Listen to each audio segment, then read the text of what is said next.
अस्सलामुअलैकुम। Urdu bite channel में आप सबको खुश आमदीद। जो लोग इस चैनल पर नए हैं उनसे गुजारिश है कि चैनल को सब्सक्राइब करके बेल नोटिफिकेशन को ज़रूर ऑन कर दें ताकि हमारे चैनल की तमाम अपडेट्स आप लोगों को मिलती रहें।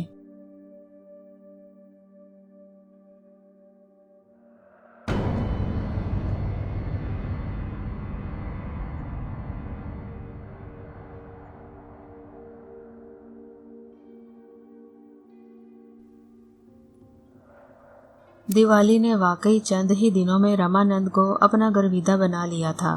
रमानंद के उस शानदार घर के दो पोर्शन थे। एक में वो खुद रहता था, दूसरा उन लोगों के हवाले कर दिया था।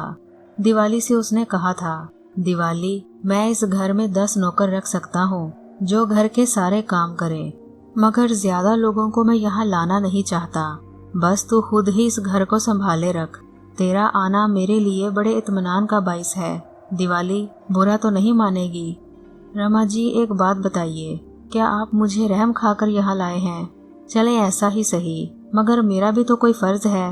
आपने मुझ पर रहम खाया है तो मुझे भी तो कुछ अदायगी करनी चाहिए। अरे अरे, कैसी बातें कर रही है? कैसा रहम? बस तू मेरे लिए बहुत बड़ी हैसियत रखती है और मैंने ये घर तुझे सौंप दिया है, तो फिर ऐसी बातें क्यों करते हैं? अपने घर के काम काज तो करना ही होते हैं। आप बिल्कुल चिंता ना करें, यहाँ की जरूरत मैं पूरी करूँगी, सारे काम करूँगी। आप क्यों ऐसी बातें सोचते हैं? चल ठीक है, अब नहीं सोचूंगा बाबा, माफ कर दे मुझे।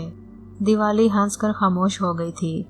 रमानंद रुपए पैसे के मामले में बिल्कुल कमजोर नहीं था। उसने दिवाली से कहा, जंगल किशोर से कहो कि वो तुम्हारे लिए और तुम्हारे माता पिता के लिए कपड़े लेकर आए। तुम्हें यहाँ किसी भी चीज की कमी नहीं होनी चाहिए। कह दूंगी रमा जी। और फिर दिवाली ने अपने लिए और माँ बाप के लिए बहुत से लिबास बनाए। लगता था जैसे रमानंद के पास दौलत की कोई कमी नहीं है। कभी कभी बस दिवाली उसके बारे में सोचती थी कि रमानंद कैसी जिंदगी गुजार रहा है और क्यों ऐसी जिंदगी गुजार रहा है। वो उसका चेहरा हमेशा छुपा रहता है।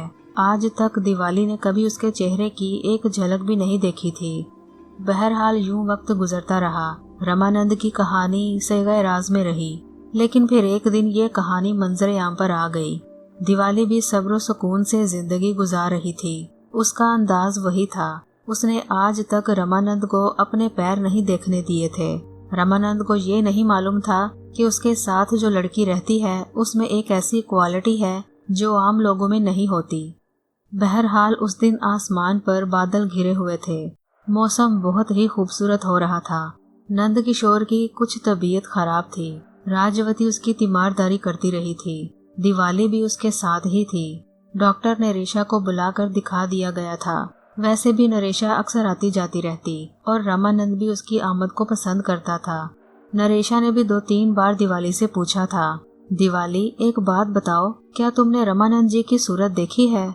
दिवाली हंस पड़ी, फिर बोली, रमानंद जी की कोई और सूरत भी है?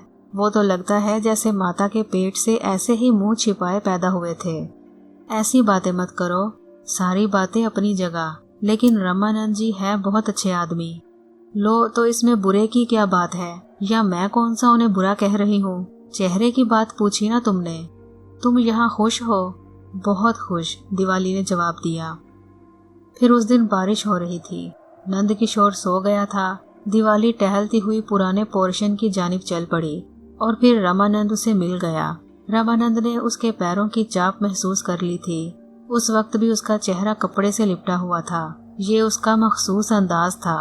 दिवाली को देखकर वो खड़ा हो गया। हाँ दिवाली, कोई काम है मुझसे? जी रमा जी। आओ आओ, इधर बैठते हैं। रमानंद ने एक मखसूस हिस्से में अपनी निशस्तगाह में पहुंचकर उसे बैठने का इशारा करते हुए कहा और दिवाली बैठ गई। हाँ बोलो, क्या काम है मुझसे? बातें करनी थी आपसे। अरे अच्छा, बैठो। मैं खुद भी बड़ी तन्हाई महसूस कर रहा था। आओ बैठो। आप भी तो बैठिए ना रमा जी। हाँ ठीक है, खुश हो? हाँ, अपनी औकात से ज्यादा खुश हूँ। दिवाली, तुमने अपने बारे में मुझे कुछ नहीं बताया। आपने पूछा ही नहीं। उसकी वजह है क्या? मुझे तो तुम पर एतमाद है। बस तुम पीछे से जो कोई भी हो, मुझे उससे गर्ज नहीं है। लेकिन बस इंसान एक दूसरे के हालात जानने के लिए पूछ ही लेता है। नहीं रमा जी, मेरे कुछ खास विचार नहीं हैं। कुछ अरसा पहले बस्ती में रहती थी। 2 ताऊ थे, ताइयां थीं, गुर्बत थी और परेशानियां थी। पिताजी बीमार हुए तो उन लोगों ने सोचा कि कहीं हम उन लोगों के सर पर मुसीबत न बन जाए। निकाल बाहर किया। भगवान को पिताजी का जीवन मंजूर था। अस्पताल में हमदर्द लोग मिल गए। वो जितने भी ठीक हो सकते थे हो गए। बेचारे करमदास जी मिले। हमारे लिए तो भगवान ने फरिश्ते ही फरिश्ते पैदा कर दिए। वहाँ से आप हमें यहाँ ले आए। बस इतनी सी जीवन कहानी है। ठीक है, मैंने आपके हुक्म की तामील कर दी, लेकिन एक विनती है आपसे। हाँ बोलो। आपने कभी हमें अपने बारे में नहीं बताया, वरना फिर भगवान और इंसान में फर्क ही क्या रह जाएगा। भगवान और इंसान? हाँ, भगवान न कहें देवता कह ले। आप देवता हैं, हम इंसान। इंसानों को देवताओं के बारे में ज्यादा मालूम नहीं होना चाहिए। यूं लगा जैसे रमानंद मुस्कुरा पड़ा हो। ये मुस्कुराहट उसकी आवाज में भी आ गई। तंज कर रही हो? तुम्हारा तंज भी ठीक है, दिल से मानता हूँ इसे। वाकई ठीक ही कहती हो, मगर मैं ना भगवान हूँ ना देवता। नहीं, हमारे लिए तो आप देवता भी हैं और भगवान भी हैं। आपने हमें सहारा दिया है। ऐसी बातें क्यों कर रही हो? ऐसी ही बातें करने के लिए आपके पास आई हूँ, दिवाली ने अपनी शौक फितरत की बुनियाद पर कहा। अरे अरे क्यों? बस लड़ने को मन चाहता है आपसे। नहीं भाई, चलो तुम्हारा जो दिल चाहता है मुझे कह दो। मैं कभी तुमसे गर्दन उठाकर बात नहीं करूँगा। आपने हमें अपने इतना करीब कर लिया है, क्या हम इस काबिल नहीं हैं कि आप हमें अपने बारे में बताएं? दिवाली, तुम यकीन करो, मेरी कहानी में भी कोई खास बात नहीं है। बस यूं समझ लो कि दुनिया से महरूम आदमी हूँ। तन्हा वक्त गुजार रहा हूँ, जबकि मेरा भी एक छोटा सा परिवार है। बीवी है, 2 बेटियां हैं मेरी। कहाँ है वो? दिवाली ने सवाल किया, फिर जल्दी से बोली, माफी चाहती हूँ, माफी चाहती हूँ। जाहिर है यही तो आप हमें नहीं बताना चाहते। एक बात कहूँ दिवाली? जी कहिए। तुम मेरे बारे में जानना चाहती हो ना?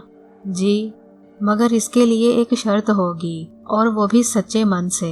अगर झूठ का सहारा लिया तुमने दिवाली, तो मैं और तो कुछ नहीं कहूँगा तुमसे। ना तुम्हारे हाथ का दिया खाऊंगा, ना तुमसे कभी दोबारा बात करूँगा, और विनती करूँगा तुमसे कि मैं जहाँ रहता हूँ मुझे वहीं रहने देना। कभी इस तरफ आने की कोशिश मत करना। रमानंद के लहजे में एक अजीब सी संजीदगी पैदा हो गई थी, जिसे दिवाली ने हैरत की निगाह से देखा था। कुछ लम्हे खामोश रहकर उसने कहा, बात समझ में नहीं आई रमानंद जी। मैंने कहा ना, तुम मुझसे मेरे बारे में पूछना चाहती हो ना, मुझे जानना चाहती हो ना, मगर उसकी एक शर्त होगी। अगर तुम वो शर्त हार गई तो जो बातें मैंने कही हैं तुम्हें वो पूरी करना होंगी। जवाब दो, ऐसा करोगी? मगर रमानंद जी, उसके बदले में आप मुझे क्या देंगे? अपने बारे में बताऊंगा तुम्हें। ठीक है, मुझे आपकी ये शर्त मंजूर है। बताइए क्या शर्त है आपकी? मैं अपना चेहरा तुम्हारे सामने करूंगा, लेकिन तुम उस चेहरे से नफरत नहीं करोगी। तुम उस चेहरे को देखकर खौफजदा नहीं होगी, भागोगी नहीं यहाँ से। दिवाली दिल ही दिल में मुस्कुरा पड़ी। उसने सोचा कि रमानंद जी, आप हैं किस हवा में? मैं वो हूँ जिसे देखकर अच्छे अच्छों के हौसले पस्त हो जाते हैं। अभी तो मैंने आपको अपने पाँव नहीं दिखाए, वरना आपके भी 14 तबक रोशन हो गए होते, और आप भी ये समझने पर मजबूर हो जाते कि मैं इंसान नहीं चुड़ैल हूँ। ठीक है, मुझे मंजूर है, दिवाली ने कहा। और उसमें कोई तब्दीली नहीं होगी दिवाली? नहीं होगी। रमानंद ने अपने चेहरे से कपड़ा हटाना शुरू कर दिया, और उसके बाद जब उसने अपना चेहरा सामने किया तो दर हकीकत दिवाली का दिल लरज उठा। इंतहाई मकरूह और जला हुआ बदनुमा चेहरा था। बड़ी बड़ी आंखें जिनके डेले गालों पर लटके हुए थे, जले हुए होंठ, बाहर निकले हुए दांत। ऐसा चेहरा था कि इंसान अगर दिन की रोशनी में भी देख ले तो उसके दिल की हरकत बंद हो जाए।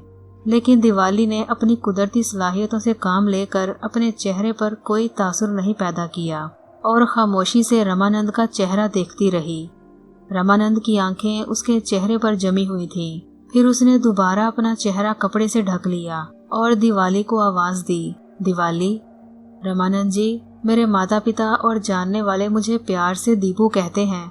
आप भी मुझे दीपू ही कह लिया करें तो ज्यादा अच्छा है, दिवाली ने बिल्कुल साफ और ठहरे हुए लहजे में कहा, और रमानंद कुछ लम्हे के लिए सकते में आ गया।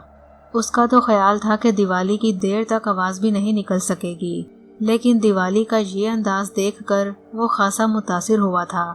उसने कहा, दिवाली, मेरा चेहरा देखकर तुम्हें डर नहीं लगा? मैंने तो पहले आपका मन ही देखा था रामानंद जी, और जिसका मन सुंदर हो उसके चेहरे पर गौर नहीं किया जाता। मुझे बिल्कुल डर नहीं लगा आपसे। दिवाली, दिवाली तुम। रामानंद उससे आगे कुछ ना कह सका और दिवाली ने उसकी आवाज में आंसू गूंधे हुए महसूस किए। फिर रामानंद फूट फूट कर रो पड़ा। दिवाली खामोशी से बैठी उसे देखती रही थी। वो जानती थी कि ये दिल के फफोले हैं जो फूट गए हैं और फूटे हुए आबलों का पानी आंखों से बह रहा है। जब ये पानी साफ हो जाएगा तो दिल भी साफ हो जाएगा। रामानंद रोता रहा और आहिस्ता आहिस्ता उसकी सिसकियां बंद होने लगी। फिर उसने कहा, दिवाली, तुम जीत गई हो। मैं अब खुद तुम्हें अपने बारे में बताना चाहता हूँ। 1 मिनट इंतजार करो। रामानंद उस कमरे से बाहर निकल गया। दिवाली आराम से कुर्सी पर बैठी उसकी वापसी का इंतजार करने लगी। वैसे रामानंद का भयानक चेहरा देखकर वाकई उसका दिल भी लरस गया था। इंसान तो मालूम ही नहीं होता था, शैतान का चेहरा भी इतना मकरूह नहीं होगा। लेकिन ये हादसा हुआ कैसे? रामानंद तो दिल का बहुत ही अच्छा आदमी है। उसकी आवाज की मिठास, उसके लहजे की नरमी बेमिसाल है। क्या वो हमेशा से ऐसा है? वो अपनी सोचों में डूबी हुई थी कि रामानंद वापस आ गया। उसके पास तस्वीरों का एक एल्बम था। उसने वो एल्बम दिवाली की तरफ बढ़ाते हुए कहा, पहले सफ़े की तस्वीर मेरी है, उसे देखो। दिवाली ने पुरइश्तियाक अंदाज में एल्बम खोल दिया।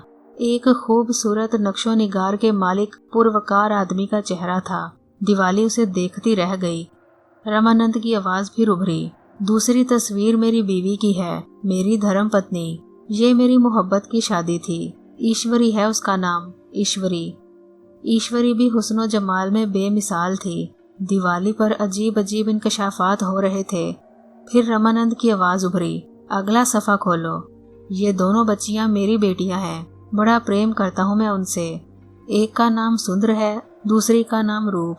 दोनों सुंदर और रूप हैं। भगवान की सौगंध, सचमुच की सुंदर और रूप। कहाँ है ये सब? क्या? नहीं, इनके बारे में कोई बुरी बात नहीं कहना। भगवान इन्हें हमेशा हमेशा जीता रखे। तीनों जीती हैं। मगर क्या? ईश्वरी मुझे अपना पति नहीं मानती।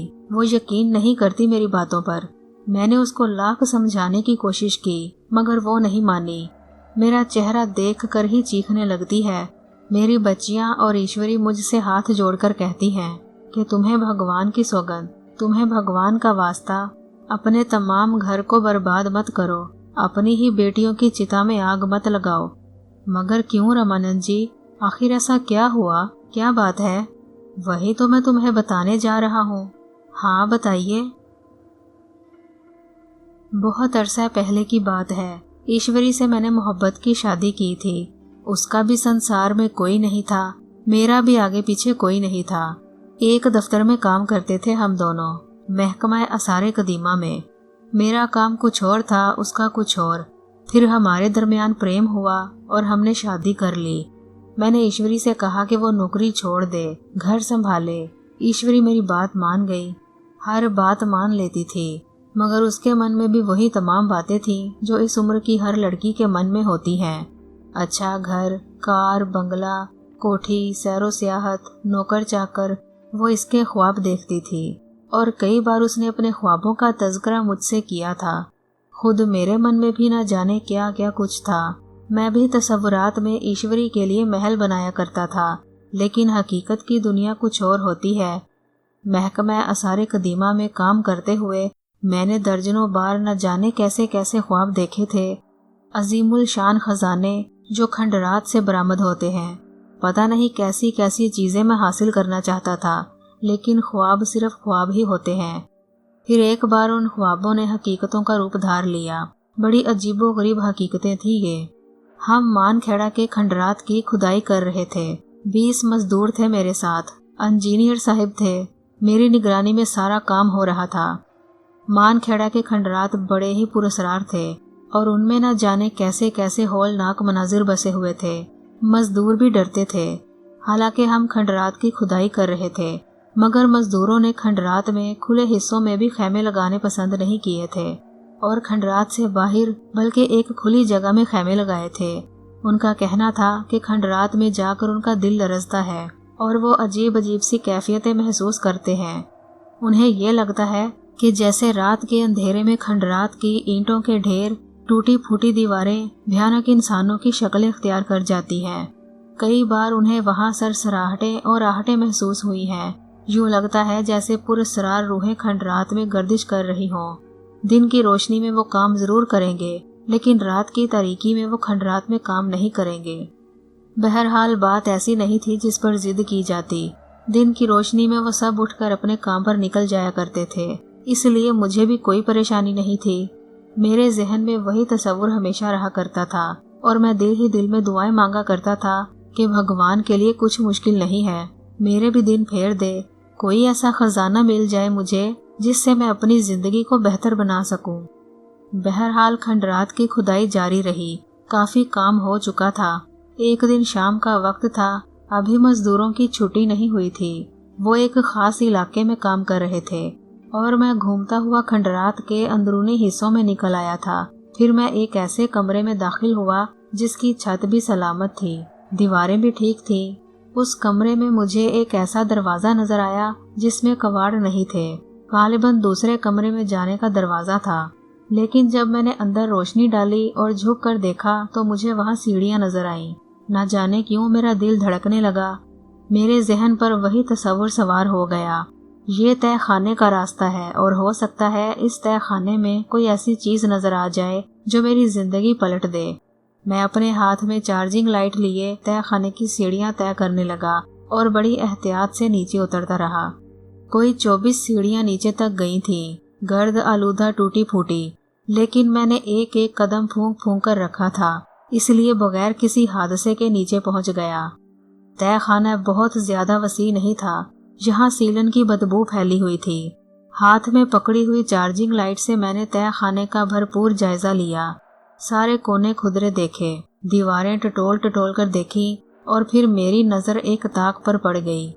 उस ताक में एक किताब जैसी चीज अटकी हुई थी। मेरे कदम उसकी जानिब बढ़ गए। न जाने क्यों मुझे एक अजीब सी ठंडक का एहसास हुआ।